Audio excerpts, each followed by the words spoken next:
नमस्कार, मैं हूं परवीन और आप देख रहे हैं आपका अपना चैनल वायरल सर्च। हरियाणा में प्राइवेट औद्योगिक इकाइयों की नौकरियों में हरियाणा के मूल निवासियों को 75% आरक्षण देने के राज्य सरकार के फैसले को हाई कोर्ट में चुनौती दी गई है। गुड़गांव इंडस्ट्रियल एसोसिएशन ने कानून को खारिज करने की मांग करते हुए हाई कोर्ट में याचिका दायर की है। गुरुग्राम के इंडस्ट्रियलिस्ट की माने तो यह कानून इंडस्ट्रीज को दूसरे राज्यों में पलायन करने को मजबूर करेगा। इस कानून से इंडस्ट्रीज को कई परेशानियों का सामना करना पड़ेगा, जिससे अब हरियाणा में औद्योगिक इकाई चलाना बेहद मुश्किल हो गया है। और अगर सरकार इस कानून को रद्द नहीं करती है तो वह अपनी इंडस्ट्रीज को राजस्थान, उत्तर प्रदेश जैसे अन्य राज्यों में पलायन करने को मजबूर हो जाएंगे। मेरा नाम जगतपाल सिंह है। मेरी यहाँ इंडस्ट्री सेक्टर 37 गुड़गांव में, और मैं इंडस्ट्रियल डेवलपमेंट एसोसिएशन का जनरल सेक्रेटरी हूँ यहाँ। हाँ जी, ये पूरी तरह पॉलिटिकल स्टंट है, राजनीति के लिए बनाया गया है इसको, क्योंकि इसका धरातल पे जाकर अगर देखो तो किसी को कोई बेनिफिट नहीं है, ना तो इंडस्ट्री को कोई बेनिफिट है और ना ही उन लोगों को कोई बेनिफिट है जिनको अभी बेनिफिट नज़र आ रहा है। पहले तो हम अपने स्तर पर विरोध करते रहे, यहाँ पे हमने अपनी मीटिंग्स की यहाँ पे, और भी जहाँ जहाँ अपने स्टेटमेंट्स दे सकते थे दिए, लेकिन अभी एक एसोसिएशन ने कोर्ट में मूव किया है और हम लोग उनके साथ हैं। हम भी उनके साथ जैसा भी जिस स्तर तक भी जा सकते होंगे जाएंगे उनके साथ। गुड़गांव को अभी शॉर्ट टर्म में भी बहुत नुकसान है, लॉन्ग टर्म में भी नुकसान है। जैसे कि अभी बातें सुनने में आ रही हैं कि जो इंडस्ट्रियलिस्ट हैं वो प्लान करने की बातें कर रहे हैं, और गुड़गांव का बेस, मैं तो यहाँ पुराना रहने वाला हूँ, मैंने देखा है इंडस्ट्री की वजह से गुड़गांव बना था। यहाँ पे मारुति आई थी तो यहाँ गुड़गांव बना था, और मारुति में ही ये सब घटना घटी थी आज से 8-10 साल पहले, जिसकी वजह से ये सुबुगाहट चलती आ रही थी। तो अल्टीमेटली क्या है कि इंडस्ट्री तो यहाँ से प्लान करने के विचार में है और कर भी रही है। सुनने में आया कुछ साथियों ने जगहें भी देख ली, कंस्ट्रक्शन भी चालू हो गई हैं, तो नुकसान ही नुकसान है, इसका तो कोई ज़्यादा लगा ही नहीं सकते, बहुत लंबा नुकसान है। बिल्कुल ऐसा ही था, एक ही जगह की एक स्टेट की लेबर थी और उनका उन्होंने अपनी एक वो संगठन बना रखा था, जिसकी वजह से वो काम ना करने में ज़्यादा इंटरेस्टेड रहते थे, और कंपनी प्रशासन अपना काम करवाना चाहता था, तो वही कॉन्फ्लिक्ट हुआ और वही उसी का नतीजा था कि मारुति उसको संभाल नहीं पाई और वो हावी हो गए, और उसके बाद से ये सब घटनाक्रम चलता रहा। ऐसे ही हालात बनेंगे, अगर ऐसे नहीं बनेंगे तो इंडस्ट्रीज वो तो मारुति थी चलो सह गई, लेकिन बाकी इंडस्ट्री नहीं सह पाएंगे, वो तो पलायन करने के विचार कर रहे हैं। वही डर है, सबसे बड़ा तो डर वही है ना कि ये लोग जो लोकल लेबर है वो काम नहीं करती, स्किल्ड नहीं है, उनका अलग प्रकार का स्किल है, तो वो जो स्किल उनका है वो यहाँ फैक्ट्री में नहीं चलता है। तो यही डर है इंडस्ट्रीज को कि वो काम कैसे करेंगे, दूसरी लेबर कैसे आएगी, और अल्टीमेटली नुकसान पे नुकसान होता चला जाएगा। सरकार को मैं इस मैसेज देना चाहूँगा कि उनके इस डिसीजन से दोनों को नुकसान है, विचार विमर्श दोबारा किया जाए।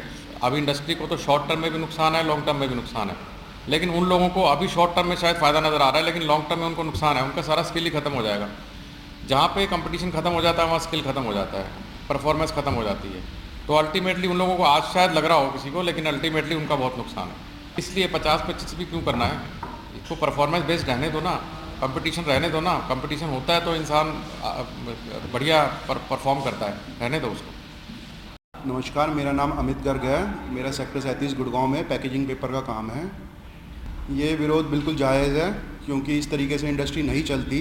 आप इंडस्ट्री पे रोज़ाना हर 15 दिन में, हर 6 महीने के अंदर नया कानून लेके आके उस पर नई हम रेगुलेशंस ले आते हैं, हम उसके हिसाब से अपने आप को ढालने की कोशिश करते हैं, फिर आप नई रेगुलेशन ले आते हैं। इस तरीके से इंडस्ट्री काम नहीं करती। आपको काम करना चाहिए, गवर्नमेंट को ये होना चाहिए कि आपको एक एनवायरनमेंट क्रिएट कीजिए जिसमें इंडस्ट्री ग्रो करे। ये नहीं कि आप नई रेगुलेशंस ले आके बेफालतू में हमारे सर पे और बन नया भार डाल देते हैं हर 6 महीने के अंदर। बिल्कुल होता है कि ऐसे कानूनों से नुकसान ये है कि हमारी प्रोडक्टिविटी घट रही है, हम अपना एक्सपेंशन जिस तरीके से करना चाह रहे हैं हम नहीं कर सकते। मेरी कई लेबर एजेंसियों से बात हुई है जो लेबर सप्लाई करती है ऑन डिमांड, उनने हमें साफ क्लियर कर दिया है हरियाणा एरिया के लिए कि सर हम ऑन डिमांड लेबर नहीं दे सकते, क्योंकि लोकल लेबर हरियाणा की जो है अपनी जो बेसिक फैसिलिटी जो लेबर चाहिए होती है वो लेबर उन पर अवेलेबल है नहीं, और कह रहे सर बाहर की लेबर जो है वो अवेलेबल अब हम करवा नहीं सकते आपको कानून के हिसाब से। तो हमारे पे जब लेबर ही नहीं होगी, हमारा एक्सपेंशन हम कैसे प्लान करेंगे अपना। हमें कोई दिक्कत नहीं है, हरियाणा के लोकल को हम कहते हैं रोज़गार देने में मोस्ट वेलकम है, लेकिन इशू है प्रोडक्टिविटी का, इशू है स्क्वेरिटी का।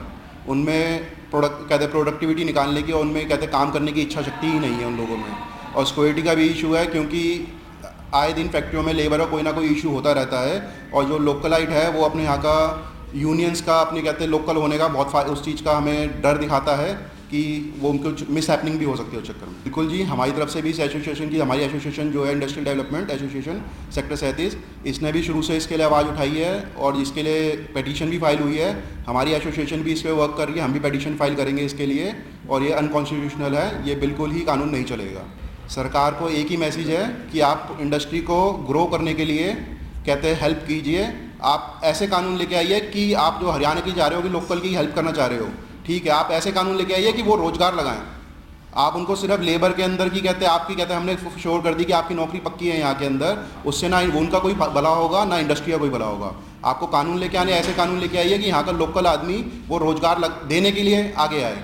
रोज़गार की कहते हैं गारंटी उस चीज़ के अंदर, उससे कुछ फ़ायदा उसका नहीं हो रहा है। मेरा नाम लोकेंद्र तोमर है और मैं यहाँ सेक्टर 37 इंडस्ट्रियल एरिया में फूड प्रोसेसिंग यूनिट चलाता हूँ। देखिए, पिटीशन तो इसमें लगानी चाहिए और हम इसके जो ये कानून इन्होंने बनाया हम इसके अगेंस्ट हैं, क्योंकि एक तो पहले ये हमारे जो कॉन्स्टिट्यूशनल राइट है उसके अगेंस्ट है, और दूसरा अगर आप पुरानी हिस्ट्री देखें तो जिस स्टेट ने भी अनफ्रेंडली इन्वायरमेंट क्रिएट किया है इंडस्ट्री के लिए, उस स्टेट में से इंडस्ट्रीज़ गायब हो गई हैं। अब आप देखिए कि वेस्ट बंगाल में पहले एक बहुत बड़ा इंडस्ट्रियल हब हुआ करता था, अब वहाँ कुछ नहीं चलता, क्योंकि ऐसी अगर आप पॉलिसीज़ बनाएंगे तो जो इंडस्ट्रियलिस्ट हैं वो भाग जाएंगे। और अगर गुड़गांव में यहाँ पे जो इंडस्ट्रियल डेवलपमेंट है वो इंडस्ट्रीज़ के कारण है।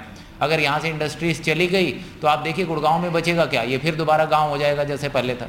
देखिए, जो भी लोकल यहाँ पे आप देखेंगे आदमी, एक तो जैसे हम ये कहेंगे कि मज़दूर जो 10,000 से नीचे की सैलरी की अगर हम बात करें तो मज़दूर की कैटेगरी में ज़्यादातर लोग यूपी और बिहार से आते हैं। लोकल हरियाणा का आदमी कोई मजदूरी नहीं करता। और अगर आप देखें वॉल्यूम इनका कि अगर फैक्ट्री में 1,000 आदमी है तो 800 आदमी तो मजदूर होंगे जिनकी सैलरी 10,000 से नीचे है। और आप उसमें कहें कि लोकल आदमी यहाँ पे काम करेगा, वो काम करना ही नहीं चाहता। ज़बरदस्ती आप किसी से काम कैसे करवाएंगे? तो इसलिए जो रूल है वो किसी भी एंगल से फिट नहीं है और ना ही ये प्रैक्टिकेबल है कि आप प्रैक्टिकली आप इसको अप्लाई कर पाएँ। हमें नहीं लगता, ये तो उन्होंने अपने कुछ पॉलिटिकल माइलेज के लिए किया है, क्योंकि कोई भी इंडस्ट्री इस तरीके के अननेसेसरी इंटरवेंशन नहीं चाहती। और इंडस्ट्रियलिस्ट को इंडस्ट्री चलाने दीजिए, देश की तरक्की के लिए वो काम कर रहे हैं। अननेसेसरी हर जगह अगर आप हर चीज़ को रेगुलेट करना चाहेंगे, हर चीज़ आपके हिसाब से होगी तो कुछ भी नहीं होगा, क्योंकि जो आपके अधिकार क्षेत्र में है वही पहले सही नहीं चल रहा। पहले उसे ठीक कर लीजिए, फिर किसी और को ठीक करने की कोशिश कीजिए। हाँ जी, हमने तो ऑलरेडी प्लानिंग कर ली है। तो हम तो राजस्थान जो इंडस्ट्रियल एरिया है भिवाड़ी का, हमने तो वहाँ फैक्ट्री शिफ्ट करने की ऑलरेडी प्लानिंग कर ली है और हमने कंस्ट्रक्शन वहाँ पे चालू कर दिया। और हमारे बहुत से दोस्त हैं जो इस बारे में सोच रहे हैं कि अगर ये इम्प्लीमेंटेशन ऐसा हुआ, अभी तो कोर्ट केस चल रहा है, तो वो भी यहाँ से फिर या तो ग्रेटर नोएडा की तरफ शिफ्ट करेंगे, वहाँ पर इंडस्ट्रीज़ हैं, या भिवाड़ी भी एक अच्छा इंडस्ट्रियल एरिया है, काफ़ी फैसिलिटीज़ भी दे रही है गवर्नमेंट, तो वहाँ पर फैक्ट्रीज जा सकती हैं। तो मैं गवर्नमेंट को ये कहना चाहूँगा कि आप फ्रेंडली इन्वायरमेंट क्रिएट करें, और अगर आप ये चाहते हैं कि इन्वायरमेंट ऐसा बने कि जो लोकल आदमी है उसकी प्रोग्रेस है, तो मैं कह रहा हूँ कि गुड़गांव में कितनी प्रोग्रेस हुई है लोकल आदमी की। अगर यहाँ पे बाहर से आदमी रहता है, किसी के घर में किराए पे रहता है, किसी की दुकान चलती है, तो ऑलरेडी डेवलपमेंट हो रहा है और लोगों की यहाँ पे इनकम बढ़ रही है। ऐसा नहीं कि नौकरी करने से ही इनकम बढ़ेगी, उनका कितना बिजनेस डेवलपमेंट हो रहा है, रियल एस्टेट डेवलपमेंट हो रहा है, कितनी अपॉर्चुनिटीज़ डेवलप हो रही हैं। और इसके अलावा अगर आप ये चाहते हैं कि युवा वर्ग जो है और आगे बढ़े, तो आप एजुकेशनल फैसिलिटीज़ उनको दीजिए, उनकी एजुकेशन ऐसे कराइए कि लोग उनको जो है 50,000 1 लाख की सैलरी पे जाएं। क्यों आप 20,000 और 10,000 पे ज़बरदस्ती किसी के साथ ऐसा काम करना चाहते हैं कि ज़बरदस्ती आप इंडस्ट्री में लगाएं और एनिमिटी आप क्रिएट कर रहे हैं 2 ग्रुप के बीच में, इंडस्ट्री और स्टूडेंट्स के बीच में। आप स्टूडेंट्स को ऐसी एजुकेशनल सर्विसेज प्रोवाइड करें कि वो अपने आप में सेल्फ सफिशिएंट हो, फिर किसी को रिजर्वेशन की ज़रूरत नहीं। दरअसल जब से 75% नौकरियों में आरक्षण का कानून का ड्राफ्ट तैयार हुआ था, तभी से तमाम इंडस्ट्री सरकार के इस फैसले का विरोध कर रही थी, लेकिन उसके बावजूद यह कानून बनाया गया, जिसके बाद इंडस्ट्रियलिस्ट का कहना है कि आरक्षण योग्यता के आधार पर होना चाहिए, न कि इलाके के आधार पर, क्योंकि निजी क्षेत्र की नौकरियां पूरी तरह से योग्यता व कौशल पर आधारित होती है। इस कानून से औद्योगिक इकाइयों में दादागिरी और झगड़े बढ़ने की संभावना हो जाती है। इंडस्ट्रियलिस्ट का कहना है कि जो घटना सालों पहले मारुति के प्लांट में घटी थी, ऐसे कानून से ऐसी घटना अन्य औद्योगिक इकाइयों में भी घट सकती है। मैं राजेश सिंह, गाथा डिज़ाइन गारमेंट की कंपनी है, हम लोग एक्सपोर्ट करते हैं। सर जो 75% जो रिजर्वेशन दिया गया है यहाँ पे लेबर क्लासेस वगैरह के लिए, हमें लगता है कि अगर हर स्टेट में इस तरह से हो जाए तो फिर देश का तो कल्याण हो गया। दूसरा चीज़, क्या आपके हरियाणा में क्या स्किल लेबर इस तरह के हैं जो कि अगर ज़रूरत पड़ जाए लोगों को, इंडस्ट्री को ज़रूरत पड़ जाए तो क्या उसको वहाँ पे भरपाई कर सकते हैं? हमें लगता है कि बिहार, यूपी या वेस्ट बंगाल इस सब एरिया के जितने भी वर्कर हैं जो कि खास करके गारमेंट से रिलेटेड हैं, वो लोग वहीं पे मिलते हैं। बाकी आपको इंडिया में देख लीजिए, जो कि दिल्ली बेस्ड इंडस्ट्री है, जितने भी सारे वहीं के वर्कर मिलेंगे आपको। हमें लगता है कि गवर्नमेंट को इस पर फिर से थिंक करना चाहिए, सोचना चाहिए कि कैसे इसको हम सॉल्व आउट करेंगे, नहीं तो बहुत इंडस्ट्री यहाँ से हटेगी। फिर क्यों नहीं मुश्किल आएगी? अगर नीचे से ही कॉस्ट हाई होते जाएगा और लास्ट में टैक्स तो फाइनली जो है पब्लिक को ही देना है। जब कॉस्ट हाई होगा तो नेचुरली जो है मार्केट जो है कम होगा, इसमें तो कोई शक नहीं है। गवर्नमेंट को खास करके जो कॉटन से रिलेटेड जो लोग थे पहले, जैसे जिस 0% था टैक्सेस वगैरह था, तो 0% मान लीजिए नहीं कर सकते हैं, तो मिनिमम रखना चाहिए इसको, ताकि जितने भी इंडस्ट्री से रिलेटेड लोग हैं, चाहे वो किसान हो जो कि कपास उगाते हैं, वर्कर हैं, सब जगह इन लोगों को फ़ायदा होगा। अगर मार्केट बढ़ेगा तो नो डाउट कि सरकार के पास भी जो सरकार सोच रही है कि हमको पैसा जीएसटी से ज़्यादा मिलेगा। अगर बिजनेस बढ़ेगा तो अपने आप सरकार के पास पैसा जाएगा ही जाएगा, डायरेक्टली या इनडायरेक्टली तो जाएगा ही। सर, ये तो सबसे पहले यहाँ का हरियाणा गवर्नमेंट जो है ये 75% पे फिर से विचार करे, मैं यही कहूँगा, नहीं तो काफ़ी मुश्किल हो जाएगा। सर क्यों नहीं करेगी सर?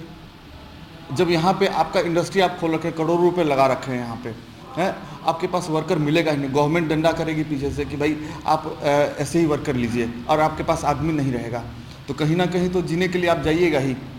तो मैक्सिमम लोग जो यहाँ पे हैं वो पलायन करेंगे ही करेंगे, और बहुत दूर नहीं है, यूपी यहीं पास में ही है। मेरा नाम अनुज छाबड़ा है। हमारी कंपनी है यहाँ पे सेक्टर 37 पे सिटी 2 में पारस एक्सपोर्ट्स के नाम से। हम लेदर एसेसरीज़ का एक्सपोर्ट करते हैं। हमारे पास टोटल रफली अबाउट 450 लोग काम करते हैं जो विभिन्न स्टेट से हैं इंडिया की। सर, ये बेसिकली हमारा देश तभी पिछड़े हुए देशों में आता है क्योंकि यहाँ पे जो प्रॉब्लम है यहाँ पे हमारे इंडिया में कि जो कैपेबिलिटीज़ के बेसिस पे जॉब वगैरह ना दे के यहाँ पे जॉब दी जाती है हर स्टेट को। जो मंत्री हैं अपने इलेक्शन के चक्कर में अपनी स्टेट को आगे करने की कोशिश करते हैं, जिसकी वजह से सबके काम यहाँ पे ख़राब हो रहे हैं। तो ये कानून बिल्कुल, अगर ऐसा कानून आता है हरियाणा में तो हमें यहाँ से अपनी इंडस्ट्री ले जाके किसी और स्टेट में ले जानी पड़ेगी जहाँ पे बेसिकली ये प्रॉब्लम नहीं है। इंडस्ट्रियलिस्ट को नुकसान इस बेसिस पे, सपोज हमारा एक्सपोर्ट का काम है, हमारे यहाँ पे स्किल्ड लेबर की ज़रूरत होती है, तो स्किल्ड लेबर ज़रूरी हरियाणा में, वो अगर उस स्किल के आदमी नहीं है तो मेरे को दूसरी स्टेट से लाना पड़ेगा। उस केस में हम कहाँ जाएंगे? क्योंकि हमें यहाँ पे इंडस्ट्री हम उस केस में चला ही नहीं सकते, क्योंकि यहाँ पे स्किल्ड लेबर हमारे काम से रिलेटेड मिलेगी नहीं, तो नुकसान ही नुकसान है इंडस्ट्रीज़ के लिए। तो हमारे साथ, हमारी एसोसिएशन के साथ ऐसी कोई बैठक नहीं हुई, और इनफैक्ट जो आसपास की भी एसोसिएशंस हैं किसी के साथ इस प्रकार की कोई बैठक नहीं हुई है। ये उनकी अपनी डिसीजन खुद ही लिया है सरकार ने, वो बिल्कुल गलत कह रहे हैं, ऐसी कोई बैठक नहीं हुई है। सर, याचिका बिल्कुल इसके लिए दायर हुई थी और हम लोगों की आपस में एसोसिएशंस की मीटिंग्स भी हुई, काफ़ी इस बारे में चर्चा हुई, और तब तक बीच में हमें, क्योंकि इस बारे में दोबारा बात नहीं हुई थी, तो हम लोगों को लगा शायद ये वापस ले लिया जाएगा, क्योंकि इसके लिए सिर्फ हमारी इंडस्ट्रियल एरिया ही नहीं, जितने भी इंडस्ट्रियल एरिया है हरियाणा के, सबके लिए एक मेजर प्रॉब्लम है।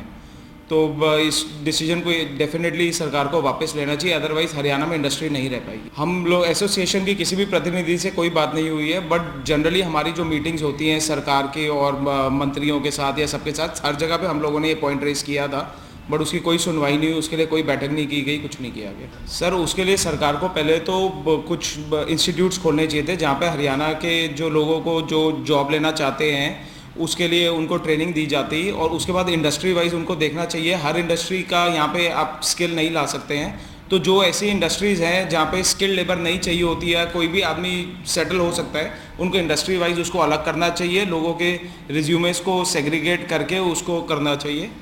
और अदरवाइज़ तो इट्स वेरी डिफिकल्ट। कानून वापस नहीं होता तो हम लोग हरियाणा से हमें जाना ही पड़ेगा, यहाँ पे हमें अपनी इंडस्ट्री बंद करके मे बी राजस्थान की तरफ या इधर उधर जाना पड़ेगा अपनी इंडस्ट्री ले। जीत आहूजा, मेरी फैक्ट्री है यहाँ पे प्लास्टिक मोल्डिंग की, सेक्टर 37 में 740C। ये तो बहुत ही मुश्किल काम है कि यहाँ 75% यहाँ की लेबर हरियाणा की रखी जाए। हमारी तो स्मॉल स्केल इंडस्ट्री है, हमारे तो यहाँ लड़के ये काम ही नहीं करते, लोकल लड़के। हमें तो यहाँ के बिहार और यूपी के लड़के ही काम करते हैं। हमारे यहाँ तो लोकल लड़के तो हमें यहाँ धमका देते हैं। एक बार मैं अपना एक छोटा सा एग्जांपल देता हूँ। मैंने यहाँ पे गुड़गांव में ही सेक्टर 37 के पास ही खांडसा गाँव है, वहाँ का एक लड़का रखा था काम के लिए। उसने मुझे मतलब लिटरली मेरी फैक्ट्री में आके 2 महीने काम किया हुआ, जिसमें से वो 15 से 20 दिन काम के लिए आया और मुझे ये कहता है जी मुझे सैलरी तो पूरी 2 महीने की चाहिए। मैं कहा भैया कैसे दे दूँ 2 महीने की सैलरी जब तूने काम ही 15-20 दिन के लिए। कहता है जी आप फैक्ट्री नहीं चला सकते यहाँ पे। ये हालत है यहाँ के लोकल लड़कों की, तो कैसे कंडीशन हम काम ही नहीं कर पाएंगे यहाँ पे। दादागिरी ज़्यादा है। स्किल्ड लेबर तो खैर है ही नहीं, वो तो हम स्किल्ड तो चलो हम अपने यहाँ करवा देते हैं, उनको पूरी ट्रेनिंग देते हैं, लेकिन जो उनकी दादागिरी है लोकल होने की वजह से, वो हम फैक्ट्री में एक ही मालिक बैठा होता है, हर फैक्ट्री में एक ही मालिक बैठा होता है। ये अपने पूरे गांव के आसपास के लड़के इकट्ठे करके आके वो धमकाने लग जाता है जी। काम करने पर इनको ये बोलो जी काम करो ठीक से, तो कहते हैं जी नहीं करते, और निकालो तो कहते हैं जी हम तो नहीं जा रहे बाहर, हम तो यही काम करेंगे और हमारे को नहीं तो पूरे महीने की तनख्वाह दो।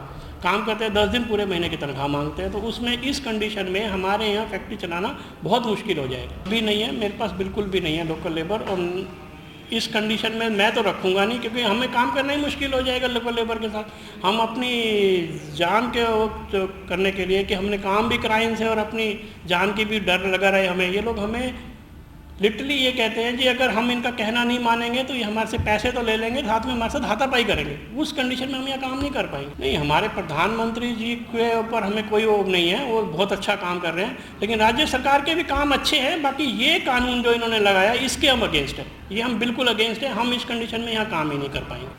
भाई अगर ये कहते हैं और इस मामले में स्टिकनेस दिखाते हैं तो फिर हमें डेफिनेटली यहाँ से शिफ्ट करना पड़ेगा, और हमारे पास कोई चारा नहीं है, कोई भी। ऐसे में सरकार को कानून रद्द करना चाहिए, नहीं तो मजबूरन इंडस्ट्रीज को यहाँ से पलायन करना पड़ेगा, जिससे जो रोजगार मिल रहा है यह भी खत्म हो जाएगा। इसी तरह तमाम अपडेट्स के लिए बने रहे हमारे साथ और देखते रहे आपका अपना चैनल वायरल सच। और आपके अपने चैनल वायरल सच को लाइक और सब्सक्राइब करना मत भूलिएगा। नमस्कार।